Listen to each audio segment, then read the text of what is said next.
Hi everyone, welcome to this moment and the Diamond Mothering. We're here to put mums at ease.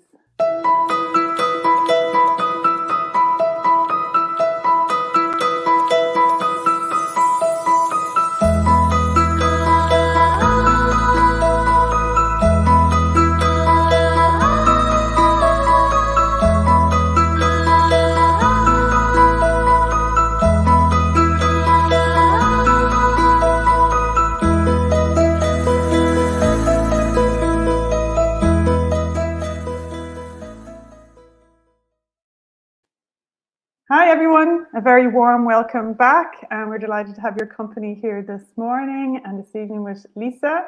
And we're following on from our previous Monday talks where Lisa's been talking about the keys within her amazing new book called The Emotionally Powerful Mother. And today we're actually on the last key, the fifth key, which is live it.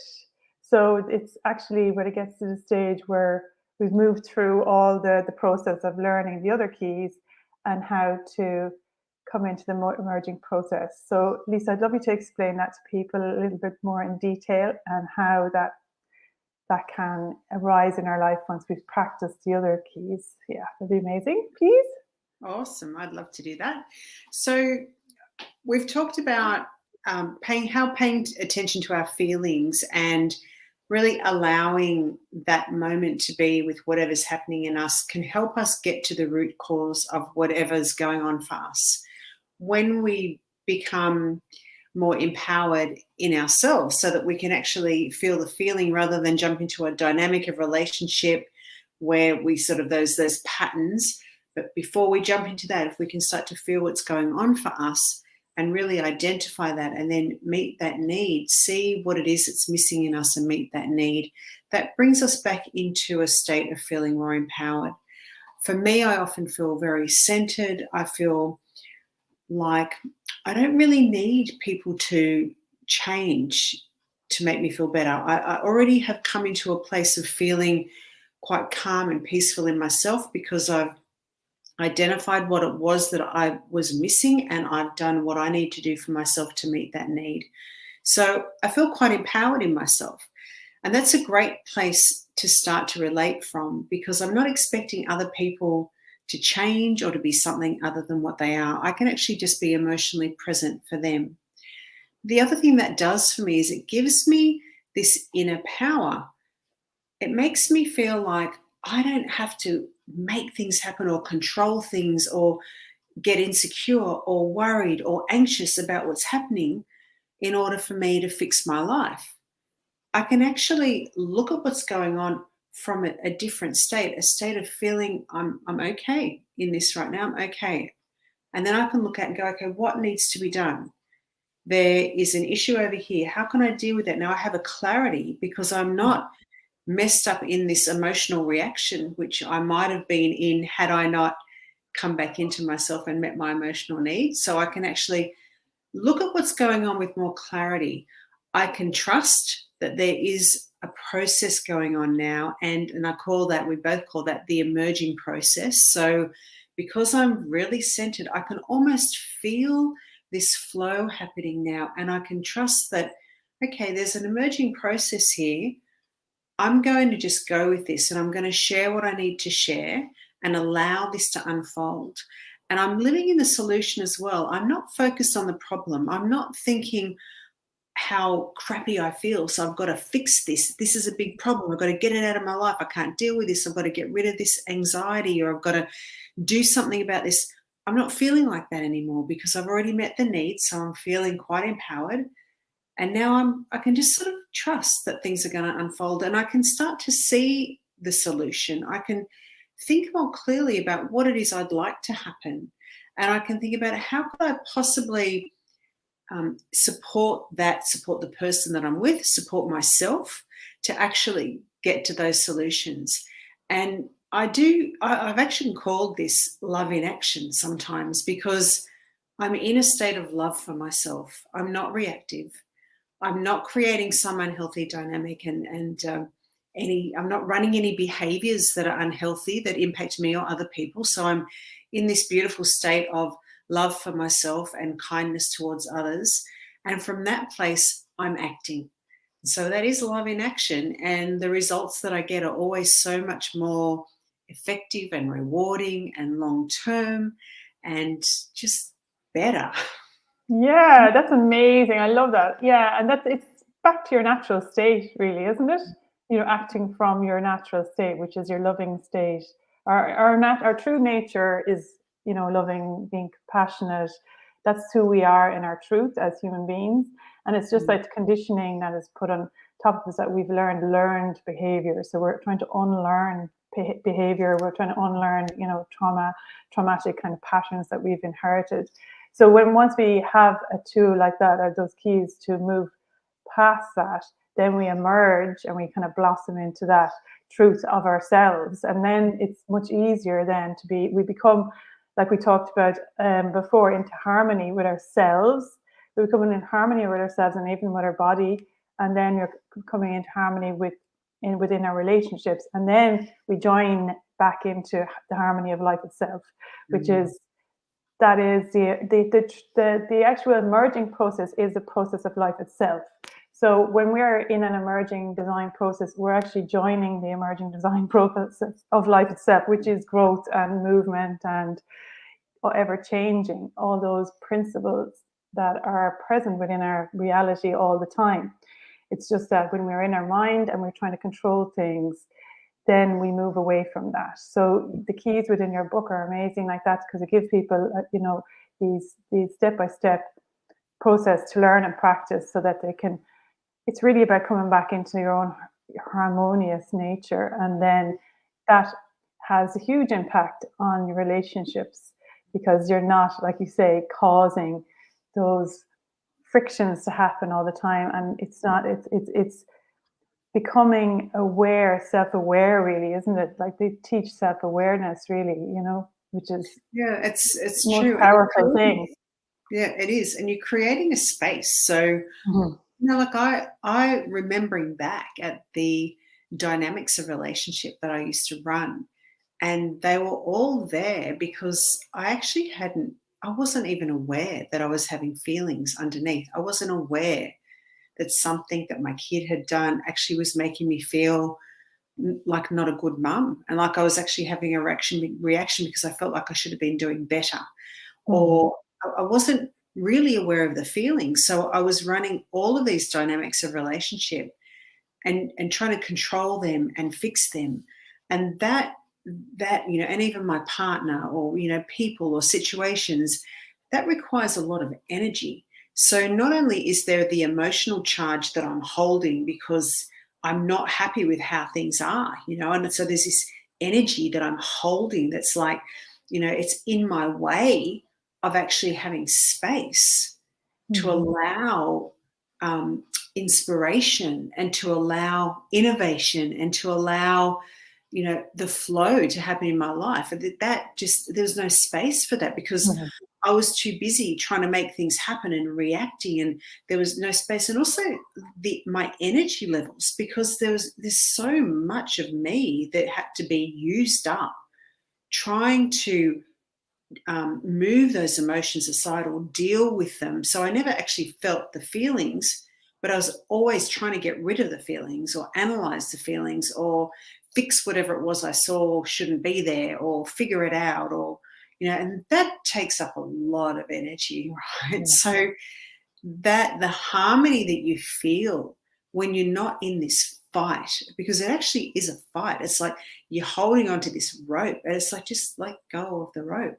You know, lean into the feeling and find out what information it has for you, and actually get curious about it and bring it into yourself rather than trying to hold it away from yourself. Bring it into yourself, and the joy, you know. And like I think we shared about this last Saturday on our Instagram live, we were talking about allowing that, the feeling, just to be there and to process, because if you allow the wave to come without trying to put a story onto it or do it, you're just there with it, and you just acknowledging it and allowing it to flow. When it moves through you, you actually feel energized.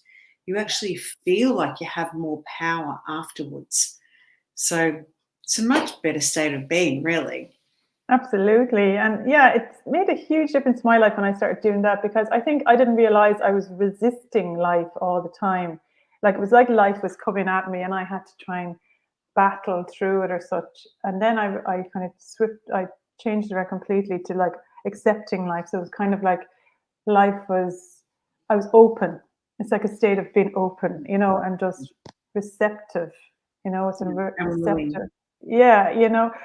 Yeah. state that, and then that everything that's coming towards you is for you. It's all good. Everything's good, even if you're perceiving it as being bad. There's no good or bad. It's all just like it's all It's part of cool. the process, and it's just that labeling of good and bad with our emotions as well. Yeah. That we have to be happy. We should be happy all the time, and then when we're not feeling, trying to deny all the negative feelings, and trying to suppress them or avoid them or whatever, Mm. just not to see them as being bad as such. It's okay to feel sad. It's okay to feel those those other emotions that people have categorized as being bad. That Mm. it's part and parcel of life, and just to feel them and to move through them, and we learn from them. They guide us, and Mm. it's the contrast in life, because if we didn't have in extremes like that, we wouldn't, like, if we didn't have sadness, we wouldn't have joy. If we didn't have, it's like the light and dark of life. Mm. It's the beauty is the contrast. If Yeah. not, it would just be nothingness. That's what You helps have us to. grow, doesn't it? Like it's Yeah. those moments that really challenge us, or where we feel uncertainty. Like the uncertain times are the ones that really we have to grow in them, because we're moving all the time towards a state of harmony, and that movement is growth, and that doesn't really happen unless there's a time that we're not feeling like in harmony. So there's like pushing us all the time. And all of our conversations that we have, Caroline, really, like I feel like I'm always growing and always expanding my Mm. awareness. And one of the things that I've been doing a lot lately is just really paying attention to the moment that I'm in right now, and seeing this moment as like life is emerging through me into the next moment. Mm. Like if Mhm. I can stop the feeling that gets in the way and just allow whatever feeling to happen that's happening right now, then I can actually feel life is emerging through me into the next moment, and I move into my next moment. And what I've noticed is that life informs my next moment, Mhm. which is like if something's not working the way I should, rather than me going freaking out, it's like I'm going to get curious now. It's like, okay, what is this showing me? If life is informing me right now, if what is happening right now is informing my next moment, what is the information it's giving me? If I have a feeling around that, what information is the feeling giving me? What information is the situation giving me? And it's almost like when I look at it like that, I have no animosity Mm. towards what's happening. I have no resistance towards what's happening. So I can see it might take me a little bit to sort of like really sit in that and really get the information, really savor the whole experience for what it means. But I get there, and I get there a lot quicker, and then I move into the next moment, and I have this greater awareness because I've used it to actually inform myself of my what's coming next. Yeah, well, our reality that we perceive when we see in the world is always an expression of our level of our consciousness. So whatever level of consciousness we're at is being mirrored back to us. So when life and reality is always inform us in that way, as a mirror, so we can never move beyond that unless we become informed by life about the level of our consciousness. So when something happens and is very adverse, we need to we become conscious of something that we need to work at within, and then when we move through that, then we find that we have more inner strength, because we've learned what life has been wanting us to expand into, the awareness of a deeper awareness of like what grief is, the elements of life, and a deeper understanding of our reality. True, and it brings us to our divine nature. There's a nature within us that is very pure, and that's why we use the diamond. So it's coming from that. We're always trying to evolve into this higher nature, which is like our divine true nature, which is very extremely pure. So it's a purification process all the time that life is always informed us about. So our consciousness is always growing all the time through those adverse, what we perceive as being adverse situations and experiences in our life. But if we are not processing our emotions, then we're not doing that growth and we're not expanding in our consciousness. Yeah. So vitally important. And thank you so much, Lisa, for bringing us through those 5 keys within your book. It's amazing. And please, anyone who's interested in the book, please share, Lisa, where they can get the book and they order it from your website, the full thing.